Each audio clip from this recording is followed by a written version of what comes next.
तरह हम लोग कुरान पढ़ते हैं, उस तरह अपना कानून का जानकार रखने के लिए हर टोला मोहल्ला में संविधान का किताब खरीदने का काम करें और अपना अधिकार को जानने के लिए घर घर ट्यूशन देने का काम करें। इसी तरह अभी जो हम लोग को मेहनत करना पड़ा है यहाँ निकालने के लिए, जब संविधान जानेगा, जब कानून जानेगा तो हमको इसका मेहनत तय करेगा और हमको कोई भी आंदोलन में आसानी होगी। इंकलाब आएगा, इंकलाब आएगा, मस्जिद से मीनारों से, चौक से, चौराहों से इंकलाब आएगा। ये नारा देश भर में गूंज रही है और तब तक गूंजते रहेगी जब तक केंद्र सरकार हाल में लागू किए गए वक्फ संशोधन कानून को वापस नहीं ले लेती है। शुक्रवार को काके प्रखंड के उरुगुट्टू पंचायत अंतर्गत उरुगुट्टू बाजार टांड में जुम्मे की नमाज के बाद एक सभा का आयोजन कर विरोध प्रदर्शन किया गया। इस विरोध प्रदर्शन में महिलाएं, बच्चे, बुजुर्ग और नौजवान भी हजारों की संख्या में उपस्थित रहे। सभा को कई वक्ताओं ने संबोधित करते हुए काले कानून को वापस लेने की मांग केंद्र सरकार से की। पूरे भारत में काला कानून का आंदोलन चल रहा है, उसी के हिसाब से काके प्रखंड का जो एरिया में हो रहा है काला कानून का विरोध, और आगे इस क्षेत्र में पूरा जगा हुआ है और आगे भी अभी ये गांव और ग्रामीण पंचायत के स्तर पर आंदोलन आ रहा है। आगे हम लोग प्रखंड स्तर पर इसका काला कानून का विरोध करेंगे और प्रखंड स्तर करने के बाद हम लोग जिला स्तर में करेंगे ये काला कानून का विरोध, और उसके बाद स्टेट स्तर में करेंगे, उसके बाद देश लेवल में हम लोग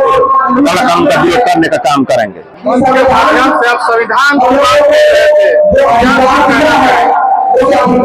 संविधान हमारा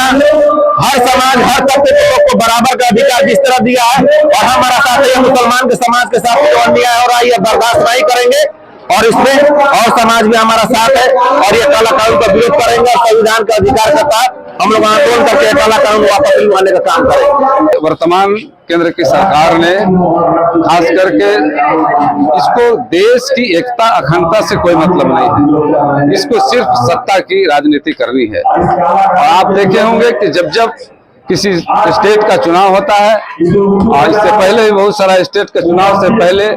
बहुत सारा कानून बनाया, 3 तलाक, बाबरी मस्जिद या फिर कश्मीर के मुद्दा को लेके किसान बिल ला करके,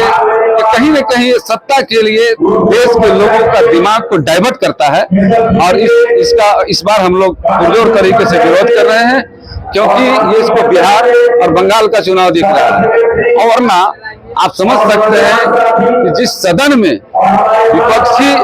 अगर जिस विधेयक के ऊपर खिलाफ बात कर रहा हो, सपोर्ट नहीं कर रहा हो, तो वहाँ पे कानून नहीं बनता है, वहाँ पे बहस होती है। लेकिन यहाँ पे ये कानून बना दिया, ये कानून नहीं बना है, बल्कि ये समझे कि हिटलर शाह का ये गोतिया है, हिटलर शाही कर रहा है। वरना वहाँ पे अगर हम गिनती से देखते हैं तो 10-5 सांसद मुसलमान हो सकते हैं, लेकिन 200 सांसदों ने कंप्लीट विरोध किया है वक्फ अधिनियम का, लेकिन इसने किसी का बात को नहीं माना है।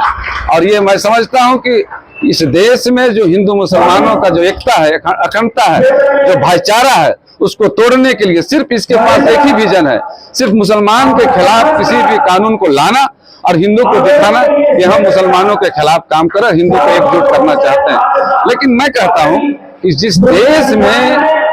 1 अरब 40 करोड़ लोग बसते हैं, जहाँ पे लगभग 40 करोड़ मुसलमान हैं, सब लोग मिलजुल कर रहते हैं, यहाँ पे सारे लोगों के हित के लिए सोचना चाहिए कि हमारा देश में किसी तरह का कोई फ्रिक्शन नहीं हो, इसकी बारे में सोचना चाहिए, विकास के बारे में सोचना चाहिए, हमारे लोग कैसे बेहतर तरीके से आगे बढ़े इसकी बात करना चाहिए।